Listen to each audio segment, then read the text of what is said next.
Dinosaurs by Brandy Chase. Illustrated by Dale Bicel.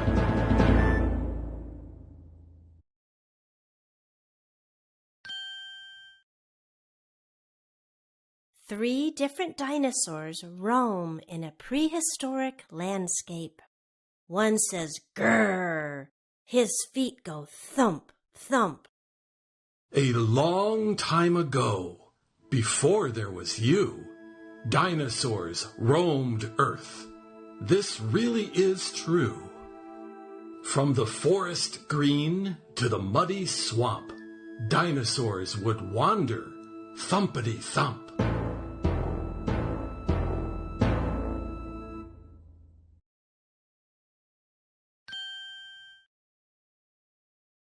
A silly T-Rex grins to show its big teeth.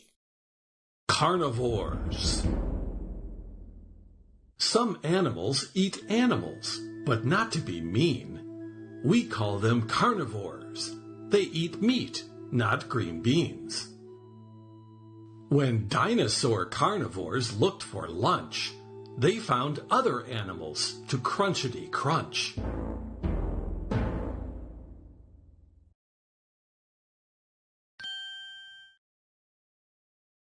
A small T-Rex-like dinosaur chases a tiny lizard. Tiny Compsognathus moved fast as lightning. It could sneak past larger carnivores so frightening.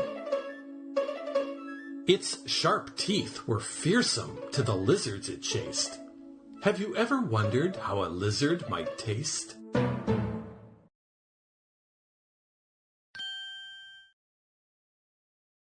A drawing of a silly T-Rex shows its big legs and tiny arms. Tyrannosaurus Rex was long and was tall, but its two tiny arms were no help at all.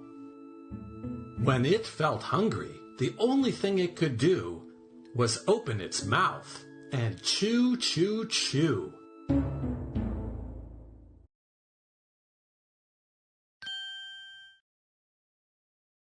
A tall, long-necked dinosaur chews on tasty leaves from the top of a tree.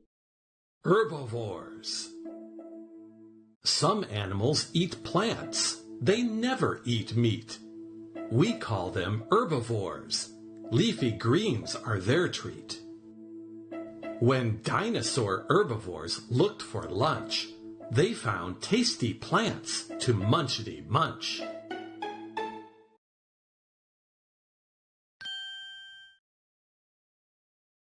An Apatosaurus is shown with its long neck, while a spiky-tailed Stegosaurus walks through the trees.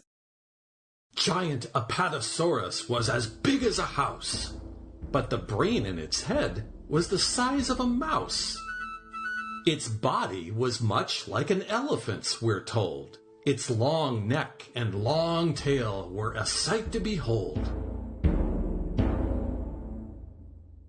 Mighty Stegosaurus had bony plates on its back and spikes on its tail to fend off an attack. That tail could swing from the left to the right to protect Stegosaurus if it needed to fight.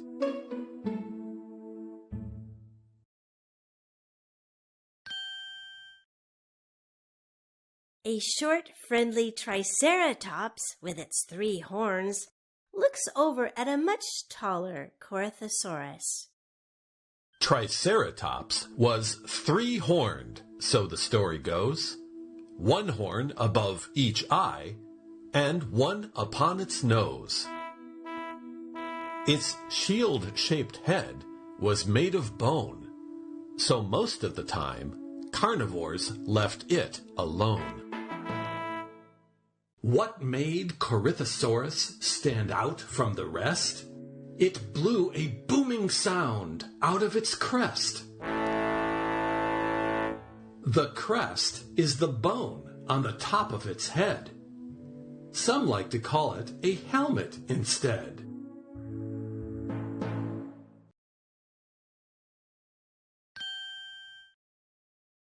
a view from space shows a big asteroid crashing into planet Earth. Asteroid. Where are the dinosaurs? Where can they be? On this, most paleontologists agree. After an asteroid fell from space, the Earth became an unfriendly place. Great dusty clouds blocked out the sun. Each day was colder than the previous one. And so, without sunlight to keep them alive, the poor dinosaurs could no longer survive.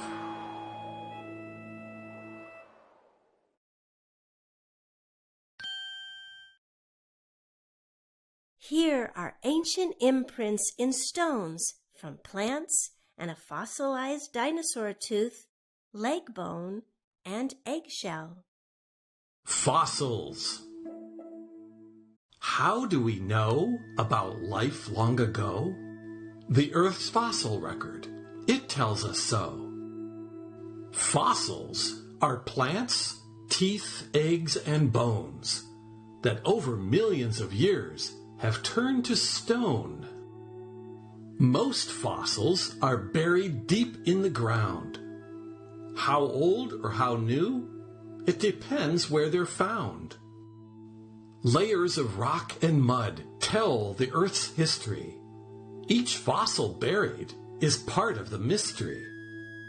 Of changes through time, large and small, the Earth's fossil record contains it all.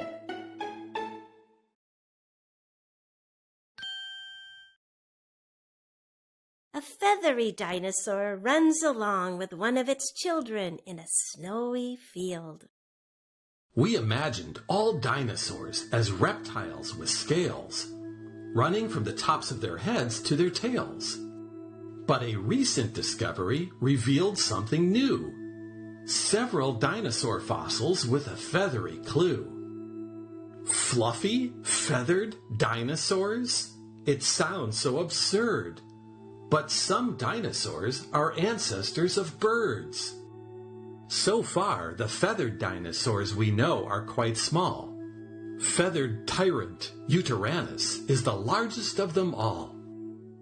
T-Rex is its relative, and paleontologists say they are both distant cousins to the chickens of today.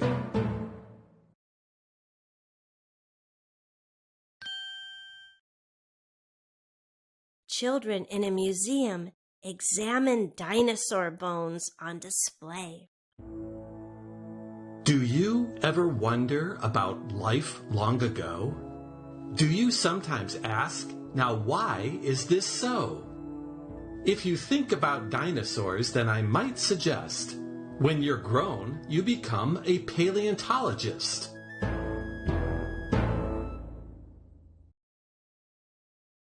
The end.